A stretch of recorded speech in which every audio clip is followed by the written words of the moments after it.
Nakarating ng 6 na buwan. So 13 days siya sa labor room. Pabalik-balik from regular room to labor room. So 13 days yun. So naka 2 weeks pa kami almost. So 6 months so inilabas si Mira. Ang timbang niya ay naloka ako. Para kaming may anak na tuta.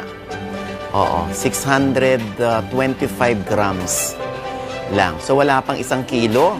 Nakakaloka, hindi ba? Mira, Daddy is here. Daddy is here. Uy! Mira.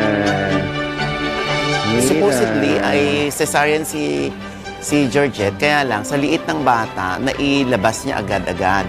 So, si Mira ay nakatira sa incubator ng 4 months. Uy! Mira! Ay! So, imagine niyo kung gaano kalaki yung gastos dahil everyday ay para kung gumagastos ng 30,000 a day for the